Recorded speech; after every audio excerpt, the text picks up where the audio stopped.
Veremos una aplicación de la prueba chi cuadrada en un ejemplo en particular. Necesitamos saber qué es una hipótesis.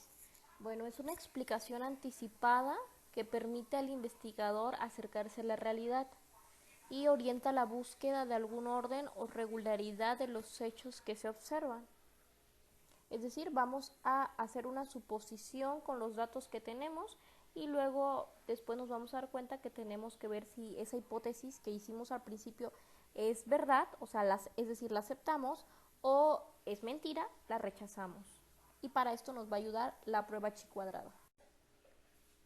Bien, la prueba chi cuadrado pertenece a las llamadas pruebas de bondad de ajuste o también llamadas contraste, que tienen como principal objetivo decidir si puede aceptarse o no una hipótesis debido a que se hacen una serie de análisis, cuentas para hacer ese análisis, y luego vemos si nosotros aceptamos o rechazamos las hipótesis, que son principalmente lo que el investigador está interesado en saber. Para poder aceptar o rechazar una hipótesis se hacen los contrastes, que se basan en la comparación de las frecuencias observadas, es decir, las que nosotros observamos en la muestra, con aquellas que nosotros esperaríamos, es decir, también se le llama frecuencias teóricas o esperadas. Así vamos a tener que nuestra hipótesis nula, en este caso llamada, se va a rechazar si existe una diferencia significativa entre las frecuencias observadas y las frecuencias esperadas, es decir, si había mucha diferencia, lo que les decía que pues son independientes, y cuando no hay mucha diferencia o coinciden es que por lo tanto se acepta la hipótesis y significa que hay una relación. Como resumen, el estadístico chi cuadrado nos va a tomar un valor igual a 0 si existe una concordancia perfecta entre las frecuencias observadas y las esperadas. Y por el contrario, pues tomará un valor más grande si existe una discrepancia u diferencia entre estas frecuencias, para aceptar o rechazar la hipótesis nula o hipótesis H0. Las frecuencias observadas son las que, como su nombre lo dicen, las que se observan en la muestra, las que nosotros vamos a obtener, y las esperadas son también, por eso también son llamadas teóricas, porque las vamos a obtener, ahorita nos daremos cuenta que si tenemos ciertos datos con lo observado, nos va a poder tener una relación, en este caso usaremos una regla de 3 simple para obtener las esperadas o teóricas, ya que como su nombre lo indica, se hace de forma teórica o matemáticamente. Hay un procedimiento estándar para verificar la hipótesis, que consiste en formular la hipótesis primero, luego tenemos que hacer el planteamiento de la hipótesis nula o H0 y de la HA, que es la hipótesis alternativa. Muchas veces no es puesto el HA, sino solo el H0, ya que el HA es la negación del H0. Es decir, si aceptamos H0, nos quedamos con H0. Si rechazamos H0, significa que no se cumple, por lo tanto aceptamos HA. Pero así en la práctica puede ser que no pongan el HA, sino solo el H0, porque sabemos que si no lo aceptamos, pues estaríamos negando HA0. También después elegimos la prueba estadística adecuada. En este caso vamos a usar nuestra chi cuadrada. Luego, depende de las características del problema, nos vamos a adecuar y vamos a definir el nivel de significación. Es decir, vamos a determinar el nivel de confianza para aceptar o rechazar en base. Recordemos cuando vimos cómo calculábamos para la muestra, que queríamos una muestra dependiendo de una población ya dada, con un nivel de confianza del 95%. Entonces, como teníamos un nivel de confianza del 95%, nuestro nivel de error era del 5%. A esto se refiere con esto. El nivel de significación entonces va a ser nuestro error. En este caso, si queremos un nivel de confianza pues más preciso, como por ejemplo del 95%, tendríamos un nivel de significancia de error igual al 5%. El 5% en decimales sería 5 entre 100, 0.05. En este ejemplo vamos a estar usando eso, nivel de confianza del 95% y nivel de error del 5% o igual a 0.05. Después tenemos que recolectar los datos de una muestra que nos representa y en base a los datos de la población o en este caso muestra del estudio para ya después ver o analizar según nuestra tabla de teoría si aceptamos o rechazamos la hipótesis. Es decir, de acuerdo con los datos que nos va a dar el problema, vamos a poder generar una tabla como la siguiente, donde vamos a tener las frecuencias observadas y aparte las frecuencias que esperamos. Las frecuencias observadas pues son las que observamos en la muestra población y las esperadas es las que calculamos teóricamente. En este caso por una regla de 3 simple. Y también tenemos la fórmula que da el estadístico chi cuadrado, en donde, recordemos, ese símbolo era sumatoria, tenemos que sumar la operación de la frecuencia observada menos la teórica, todo esto al cuadrado y luego dividirlo entre la frecuencia teórica, así con todos los datos que tengamos.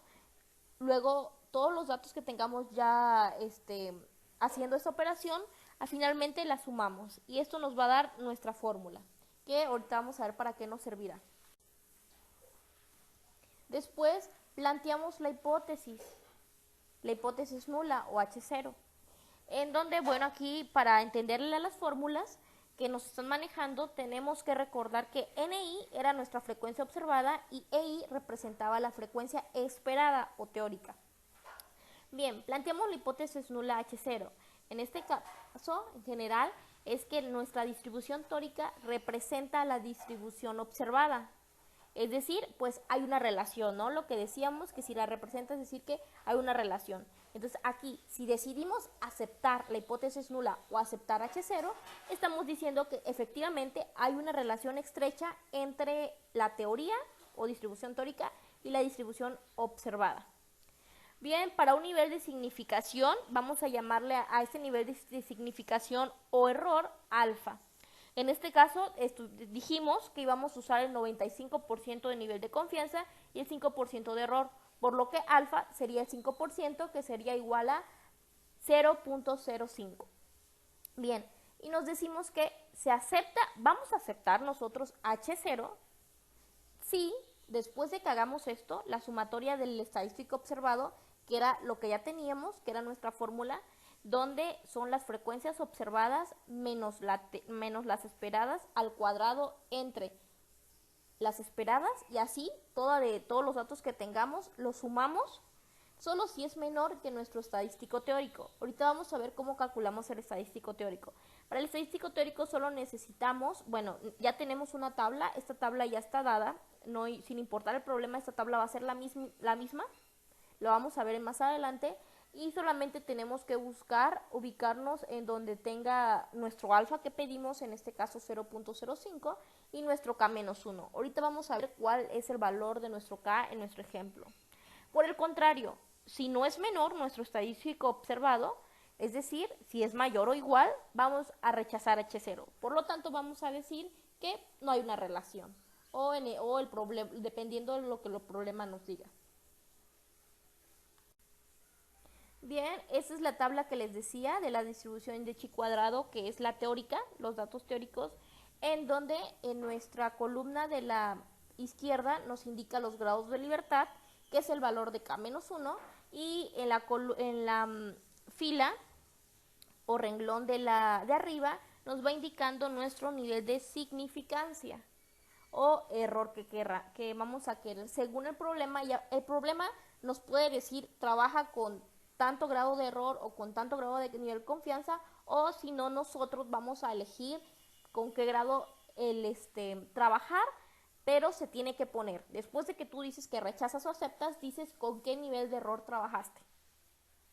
Bien, entonces, por ejemplo, si estamos trabajando con 2 grados de libertad y el nivel de significancia o nivel de error de 0.05, entonces nos ubicamos en la columna donde dice 2 y pues entonces empezamos a trabajar con ese renglón en donde está el 2 y luego nos vamos a la columna donde dice 0.05. En este caso, por ejemplo, sería 5.99. Ese es el valor de chi cuadrada con 2 grados de libertad y 0.05 de error o significancia.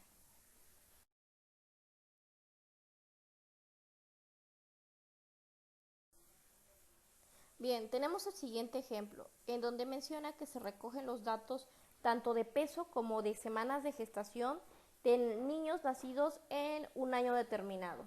Entonces vamos a tabular los datos. Entonces, primero, según la tabla que estaba que les mandé, muchos no la entendieron, así que la voy a explicar paso a paso. Bien, primero tenemos las frecuencias observadas. Recordemos que del lado izquierdo, nuestra columna del lado izquierdo es la de bajo peso, que son los datos de peso, y arriba, por ejemplo, dice prematuros, que significa las semanas de gestación de los niños. Entonces, aquí para empezar, los que vieron la tabla en el PDF que les mandé, habían dos etapas o dos clases. Muy marcado, que por eso era una tabla de 2x2, en donde había una que era, por ejemplo, la clase que tenían los de 0 y 1. Entonces, en 0 y 1 lo clasificaron, si lo leemos, por ejemplo, los que pesaban más de 2.500 gramos, o los caso contrario eran menores que 2.500, y si eran prematuros, o dependiendo de las semanas de gestación, 0 si eran mayores o iguales a 36, y caso contrario los marcaban en 1. Y así se hizo la tabla, por lo tanto, como tenemos de 2x2, van a ser 4 clases. Pero dividimos los observados, los datos observados fueron que habían de un total de, por ejemplo aquí, por eso dice frecuencias observadas, al final vemos que nuestra celda inferior derecha dice el número total de 411. Significa que este es el total de todos los niños que fueron encuestados, entrevistados u observados.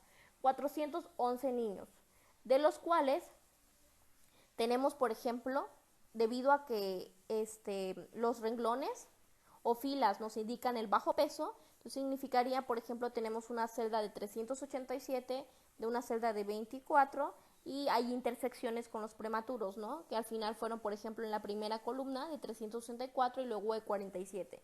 Y aquí adentro están los datos que fueron observados, por ejemplo, 352 en la columna 0 de prematuros y bajo peso. Así, y es decir, estos son las frecuencias que son observadas. Aquí no tenemos que calcular nada, esto ya no los dan o son lo que se observa. Bien, ahora lo que nos dice es que queremos llenar ahora la tabla, la que estaba junta, debíamos ver cómo se obtenían las frecuencias esperadas. Debido a que nos daban un ejemplo de cómo obtener, por ejemplo, la primera celda entre prematuras y bajo peso. Entonces, por una regla de 3 simple, las reglas de 3 las puse de lado derecho de la pantalla y indican para la primera fila. Por ejemplo, ¿por qué hago que 411 sea igual a 387 y quiero calcular el valor entonces, o la incógnita está en 364 igual? ¿Por qué? Bien, porque 411 son los niños totales, sin importar si son prematuros, si son bajo peso, si no, son 411 niños en total. Entonces, por eso son 411, pero esos 411 hay 387 según nuestro problema, 387 que son de bajo peso. Por lo tanto, esa igualdad está dada por esto. Es decir, de 411 niños, 387 salieron con bajo peso. Entonces, nosotros queremos calcular la primera celda de la izquierda. Por lo tanto, por eso hay 364 prematuros. Entonces, si tengo 364 prematuros, ¿cuánto va a equivaler estos 364? O según esta proporción de que si fueron 411 niños, salieron 387 con bajo peso. Entonces, ahora, si tengo 364 niños, quiero saber qué cantidad de niños van a salir con bajo peso. Eso es lo que nos da esa regla de 3. Y en este caso, el resultado fue 342.7. Análogo con la otra regla de 3, queremos calcular la siguiente celda de la misma fila. Es decir, si tengo 411 niños igual y 380 y fueron de estos 411 niños, 387 niños salieron con bajo peso, entonces ahora si tuviera 47 niños, ¿cuántos salieron con bajo peso? Esa regla de 3 la tenemos al lado derecho, que nos dice que es 47 por 387 entre 411, nos da un total de 44.3. Análogo para los otros. Uniendo ambas gráficas, tanto de las frecuencias esperadas como de las frecuencias que ya fueron observadas, ahora sí nos da la tabla original que teníamos que analizar. Pero esta tabla original, ¿por qué se obtiene? Se obtiene porque tenemos que saber la diferencia entre las frecuencias observadas y las frecuencias esperadas y pues calcular en este caso las frecuencias esperadas.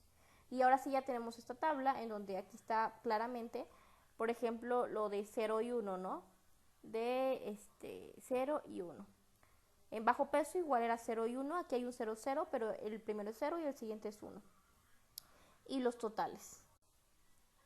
Ahora sí, el siguiente paso es calcular chi cuadrada con la fórmula que fue dada al principio.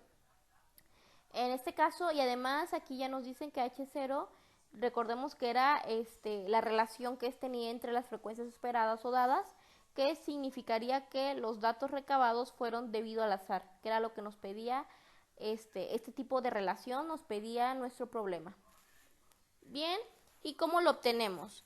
Ya tenemos las frecuencias observadas y las esperadas, entonces podemos ponerlas de acuerdo a la tabla anterior, las ponemos en una lista. Ahora, según nuestro chi cuadrado, nuestro estadístico que tenemos que calcular, decía que era la sumatoria de las observadas menos las teóricas al cuadrado entre las teóricas. Entonces, por eso la siguiente columna dice O menos C. ¿Qué significa lo que hay dentro del paréntesis? Observada menos teórica. En el primer caso, por ejemplo, sería 352 menos 342.7 y como resultado nos da 9.3. Y la siguiente columna nos indicaría ya el resultado de la observada menos la teórica al cuadrado entre la teórica. En este caso, por ejemplo, también tenemos que 9.3 al cuadrado y luego entre la teórica que nos da 342.7 nos va a dar igual a 0.252. Así hacemos con cada dato, en este caso tenemos 4 datos o 4 renglones o 4 clases, y ya que tengamos todos los datos de estos, de los 4, los sumamos, porque según el estadístico dice que es la sumatoria. La sumamos y nos da un valor de 38.3. Bien, entonces para esto ya tenemos nuestro estadístico observado según la fórmula que ya nos dieron, ya la calculamos, que salió 38.3. Ahora, ¿qué hacemos? Ahora nos vamos a la tabla de las frecuencias teóricas, que ya están, esta tabla siempre la vamos a usar, y nos ubicamos ya dijimos que íbamos a trabajar con un 5% de error. Es decir, el punto 0.5, nos ubicamos aquí en donde la parte de arriba dice punto 0.5, el que está encerrado en rojo. ¿Y por qué nos ubicamos en 3? Nos ubicamos en 3 porque recordemos que eran 4 clases. Y según los grados de libertad, se obtienen como 4, en este caso, menos 1, siempre. La número de clases menos 1, en este caso, 4 menos 1, 3. Nos ubicamos en esto. Entonces vamos a ubicar el renglón 3 y columna que nos diga el punto 0.5. Miramos la intersección, en este caso la intersección fue de 7.82.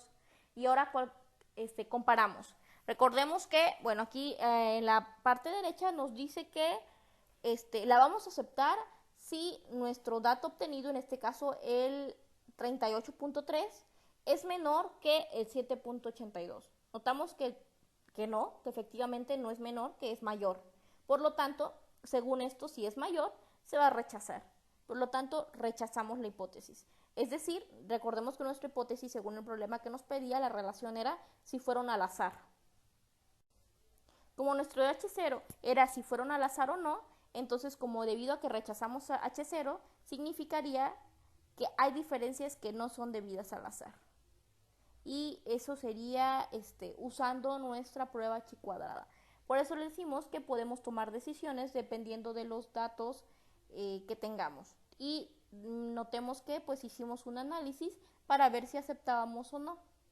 Y nuestra tabla, esta tabla va a ser muy útil, pues si nos damos cuenta no son muchas cuentas que se hacen, pero sí tener claro lo que queremos y luego, por ejemplo, tener claro también nuestros grados de libertad y nuestra significancia para poder comparar entre si es menor, la acepto y si en cada caso es mayor, la rechazo.